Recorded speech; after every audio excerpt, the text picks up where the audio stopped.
Welcome to Focus on Abilities, a program about issues affecting the lives of people with disabilities. I'm Lex Frieden. I'll be your host for today's program, and we have a very interesting show today.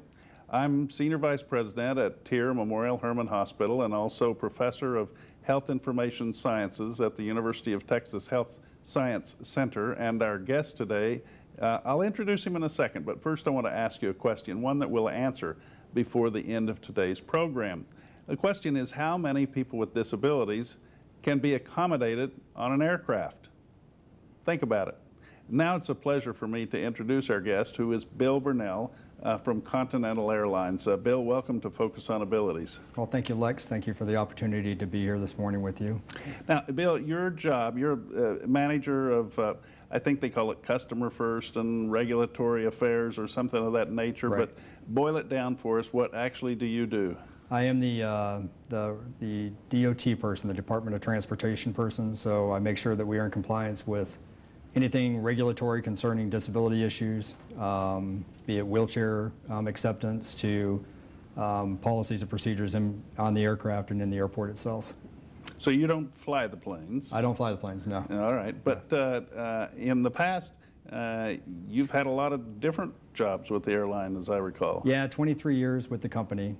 Started out in Denver as a gate agent, worked my way up into what they call the Connect Planning Office, where I dealt a lot with irregular flight operations, cancellations, delays, which kind of got me into the position of coming down to Houston and working on our corporate headquarters, which eventually led to this position I'm in now. I've been in this position now about 2 years.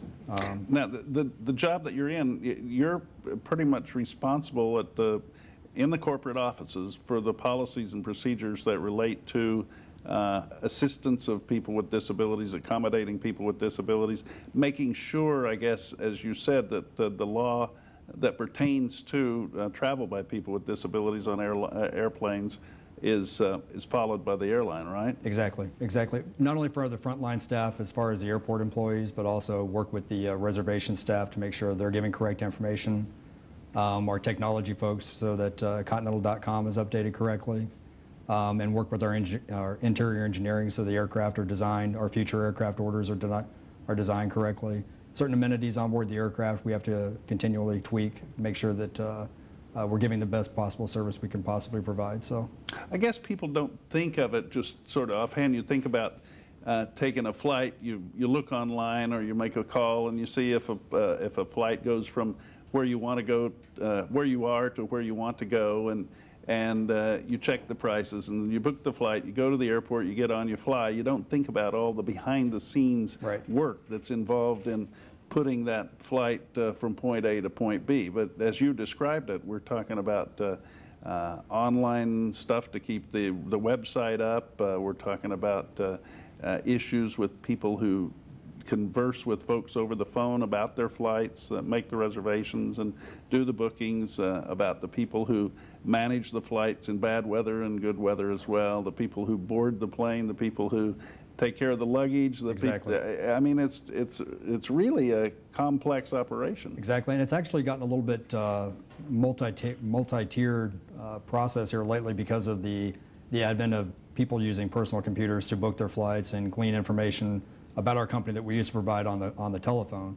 So we used to have a little bit more control of the information we provided, whereas now customers are seeking out the information on their own without actually ever talking to us. So they can actually book their ticket, find the information out, check in, come to the airport, walk through security, and go down to the gate without ever seeing a Continental employee until they actually get on board the aircraft. So, Bill, for a person with a disability, any type of disability who wants to fly, is there anything that prevents them from doing that from a practical standpoint? Very few issues. I mean, obviously we would like to know if somebody needs assistance at the airport so we can be ready for it. They're not required to give us that advance notification, but certain provisions we would need advance notification. That would be onboard medical oxygen, which we used to have. We're discontinuing it by the end of the year. And people traveling with emotional support or comfort animals is what they might be called. We need advance notification on that. Also, depending on the type of aircraft, certain size electric wheelchairs, power wheelchairs may not be able to be accommodated on the very small commuter type aircraft. So advance notification might avoid some problems with those types of issues on board. So the bottom line is if you have a disability and you want to make a flight, make sure that you're communicating with the carrier before the flight so that they're aware and can counsel you about any issues. Then you become aware and you can make whatever adjustments you need to make in your own kind of behavioral plan. Yeah, definitely. The advance notification helps a lot of different factors. It helps us prepare so that we're ready for you when you arrive, but we're also able to give you information that may assist you as you're packing or as you're preparing to come out to the airport. The more information we can provide you and the more information you can provide us will make your travel plans much nicer. So if a person calls Continental Airlines, let's say, and says they want to fly to New York, and do they tell the reservations agent, look, I have a disability, I'm going to use a wheelchair, what do I need to know? I mean, is that what they say? They can, or they don't have to disclose until they get to the airport itself. So it's personal. It's a personal choice. But as you said, if they disclose earlier, right? If they volunteer that information, they're apt to get some information that'll make the trip go more smoothly. Exactly. We put what's called a special service request into the customer's record. It notifies our airport staff, our reservation staff, anyone that would happen to pull that record up from that point forward. It notifies them of that special service request and the possible needs they may have along with it. In addition to that, it also triggers some responses so that the flight attendants know on board the aircraft, the pilot knows on board the aircraft. If there's anything that goes wrong with the flight, as far as like an equipment change, there's certain things that we would reseat you in a seat that would best accommodate you, protect you on a different flight if the flight gets canceled or if you're misconnected, if you're late and you miss a flight. That special service request would definitely help us out so we can make sure that you're taken care of in the best way. So at some point along the way, I guess that request gets associated with your record, with your reservation, either when you call and make the reservation and you reveal this information or ask questions about it, and they may ask you what type of wheelchair you have and whether you need assistance boarding or not. I think that's an important question. Right. And well, like in a wheelchair, we also would find out if it's going to be a manual wheelchair or a power wheelchair, if you're able to walk up and down stairs, or if you just need assistance to your seat, if you actually need the lift and transfer process over to the seat itself, or if you can make that process on your own. Any sort of information we can get ahead of time, we'll make sure we have the right staff available on the day of departure, rather than in certain circumstances having the wrong individual trying to do a lift and transfer. So yeah, we'll get back to that in a second. I want to talk some more about the actual transfer process for people. But Bill, if you make your reservations online, is there a box you check to say you have a disability and you need extra assistance? Yes, there is that option available on Continental.com. And then it breaks it down even further once you disclose a certain disability. It'll also break it down to certain accommodations you may need on board the aircraft.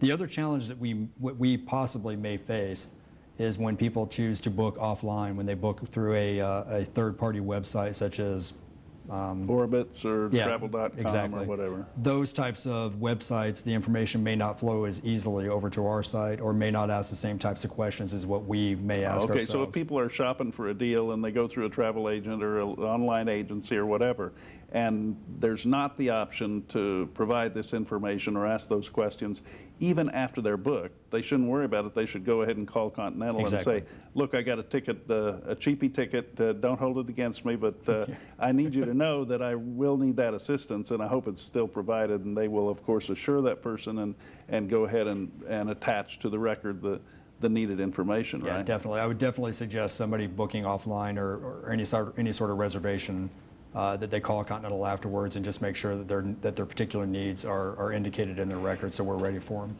Okay.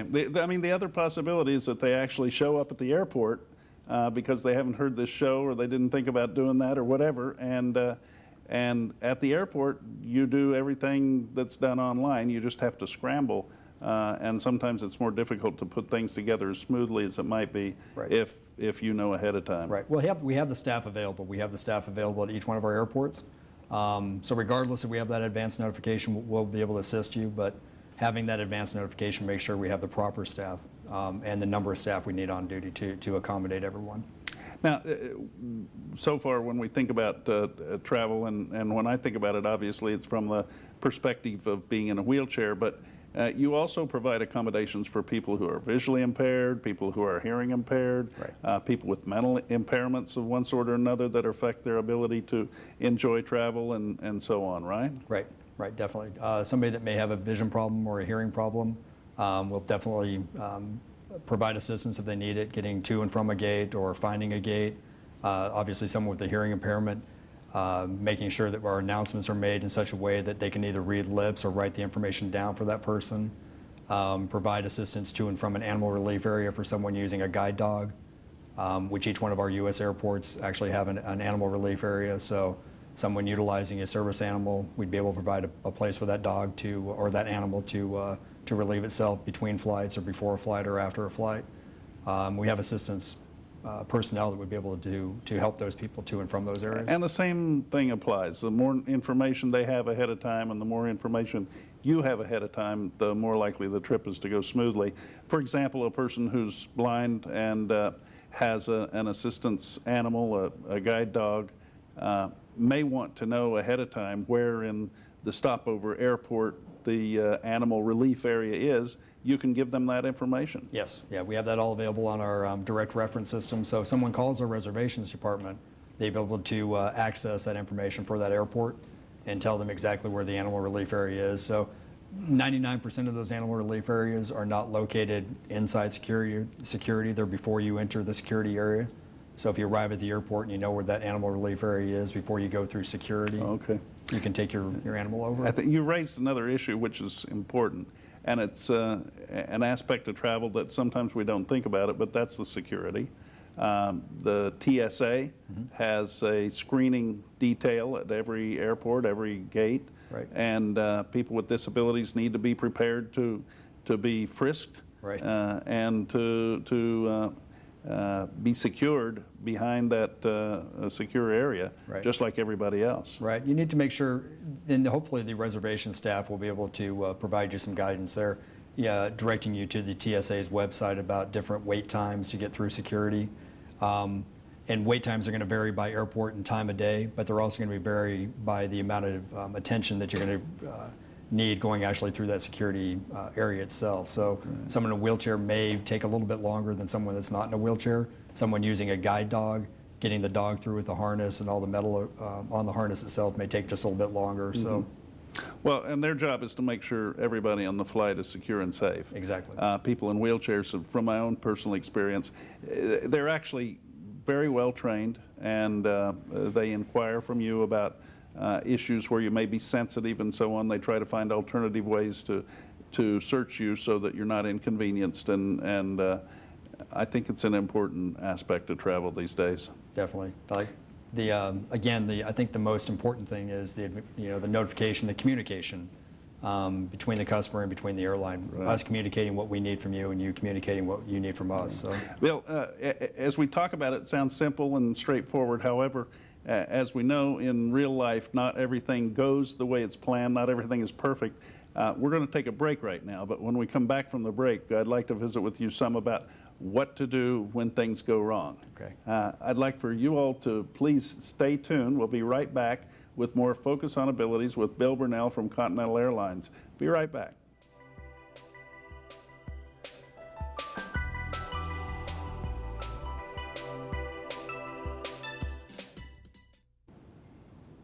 Welcome back to Focus on Abilities. I'm Lex Frieden, and we have with us today Bill Burnell from Continental Airlines. We're talking about travel by people with disabilities on the airplane, and at the beginning of the show we asked a question. Bill, the question was how many people with disabilities can fly on an aircraft? It's kind of a trick question, I guess, because the answer really is however many seats there are on the plane, with exception, I suppose, from a technical standpoint of a couple of seats that you have to be able enough to manage some emergency doors in case of an accident, right? Exactly. So depending on the types of disabilities, it could be anywhere from every person on board the aircraft could have a disability, depending on the disability itself, or we may be limited by that number of seats in the exit row itself. But it's kind of That's a good question, though. It's a very good question. Well, actually, and there are other practical limitations, I guess. If everybody on a large aircraft had a wheelchair with them and they had to transport that wheelchair, you actually would probably run out of space in the cargo bin before you ran out of seats. Exactly. Well, that happens especially when you travel with, when people are traveling with two wheelchairs, their own wheelchair and then maybe a sport wheelchair or something like that, where the cargo hold space will definitely give up faster than the upstairs space. Yeah. Friends of mine who've not traveled before asked the question, well, can I ride in my wheelchair on the airplane? Because of the safety considerations, because of the speed of the aircraft and many issues, people have to ride in the seat that's a part of the aircraft, the one that's screwed to the floor, so to speak. And the wheelchair actually is taken down below, typically in the cargo bin. Your people are trained to transport the wheelchair down there and take care of it during the flight. Yeah. But they're really frustrated sometimes, I think, by the limitations of the size of the cargo bin, particularly on the smaller aircraft. Exactly. Well, you think back a couple of years ago, 15, 20 years ago, we were flying much larger aircraft across the nation. Wide-body aircraft were predominantly used for our international flying over to Europe. A lot of the domestic flights were operated by wide-body aircraft where this was never an issue. Well, wide-body, you mean like a 747 that handles hundreds and hundreds of people, right? Exactly. Or an Airbus. We used to fly an Airbus A300, which was about a 250-seat airplane, where a lot of space down below, a very large cavernous space for power wheelchairs. But then you move forward 20 years, and the size of the aircraft have come down considerably. We're flying 737s, which is the majority of our fleet now, on a lot of the domestic flights as well as some of our international flights. So the space down below, the cargo hold is much smaller than what most people would imagine. So I get that question quite often. It's like, is the space that my wheelchair goes into, is it the same size as the space upstairs where we sit?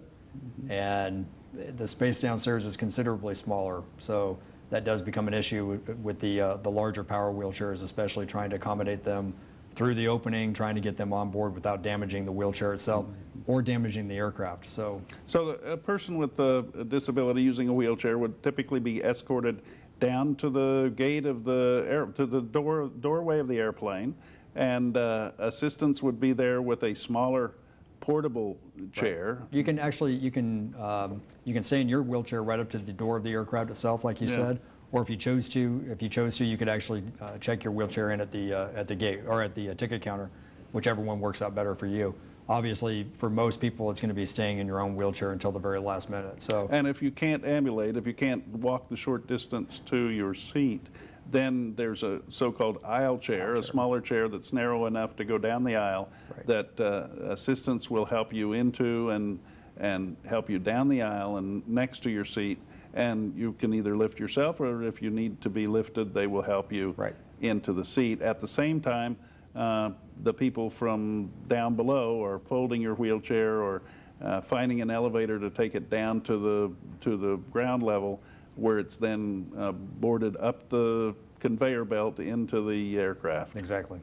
Exactly. That's assuming everything works right. Now, it's real important also for people with the power wheelchairs, especially if they can alert us what parts are removable, how to collapse the wheelchair itself, make it a little bit smaller to get it in the opening.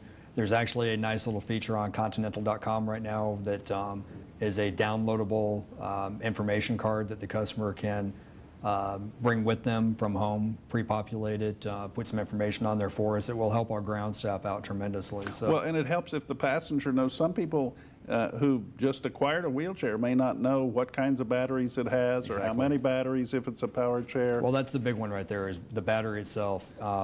Most batteries nowadays are of the gel type cells or the dry cell batteries, whereas 20 years ago they were wet cell batteries, live, liquid acid in there. So it's made handling them much easier, but a customer needs to know what type of battery is actually powering their wheelchair when well, and if you have a sophisticated wheelchair, most frequent travelers, people that I know that travel with the sophisticated power wheelchairs, they actually, the customer actually disassembles the wheelchair before they get in the aircraft. Many of them take the electronics, the power controls and so on with them on board the aircraft. And that's a good suggestion. Take whatever you can off your wheelchair that may get damaged If it's removable, I would suggest taking it off and taking it in the aircraft cabin with you, placing it up in the overhead bin so it does not get damaged, so you know where it's at. And if you have a visual impairment and you're traveling, don't worry, they're not going to put your dog guide downstairs in the baggage. The dog guide flies with you in the seat, and most people who have visual impairments that use guide dogs or dog guides, they've been trained, well trained, so the animal knows to rest beneath the feet or with the feet of the passenger. And, and if you're a person without a disability traveling next to somebody like that, you'll find that animal is very well behaved, and that's no issue as well. It's actually pretty amazing because most of the guide dog users, the very large German Shepherds or the Golden Retrievers, will actually curl right up and go right underneath that seat. Then you would never think they would fit in that space, and they will. They've been trained to go right underneath there. So it's pretty amazing to see that whole process take place. And we've learned recently that people who are deaf or hearing impaired sometimes face challenges, but their new technologies are being innovated and brought forth every day. I understand that some of the announcements now on board the aircraft are being captioned so that deaf people can see what's being said by the pilot in terms of safety announcements and so on. Right. The aircraft that we have that have the onboard audio-visual display monitors, the safety briefings are generally given through that audio-video display, and they are closed captioned for someone that may have a hearing impairment, so that is very nice. So open captioned if they can see them. Yeah. The other issue for people who are hearing impaired is to let the person you're talking to know that you have difficulty hearing and ask them to face you. Most deaf people know to do that. On the other hand, it may be a new experience for some people who work for the airline or other service personnel in the airport.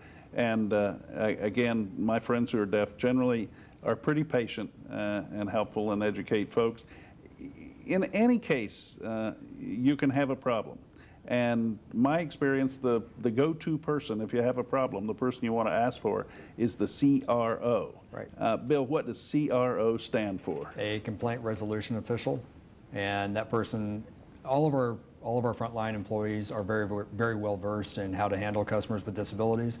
There are a few employees that have gone a step further and have taken a course which is called the CRO course, which is strictly based with the law itself, which is the Air Carriers Access Act.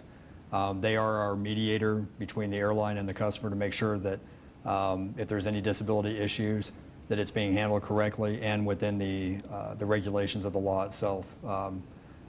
They are not just a Continental Airlines thing. Those are actually all US-based airlines are required to have CROs.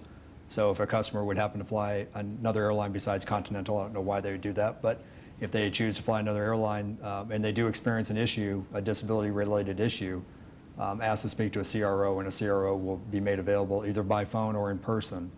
And they would be able to help you out and make sure that the determination is being made that is within the rights of the Air Carriers Access Act. Yeah, I mean, again, from my own experience, the CRO acts almost like an advocate for the passenger and helps to negotiate through any kind of differences of opinion or false impressions that airline personnel may have about what your needs are. Right, right. And by the same token, I suppose if you mistake what your expectations are in terms of what safety compliance issues there might be, the CRO will help you understand that. Right, and they'll be able to direct you back to the Air Carriers Access Act and define exactly what accommodations we're required to provide. So now, Bill, if somebody wanted to make a flight and phone up right now and get some information about a special need they might have, or if they've had a flight, had a bad experience and need to report that so that the problem can be fixed for the next person or the next time they travel,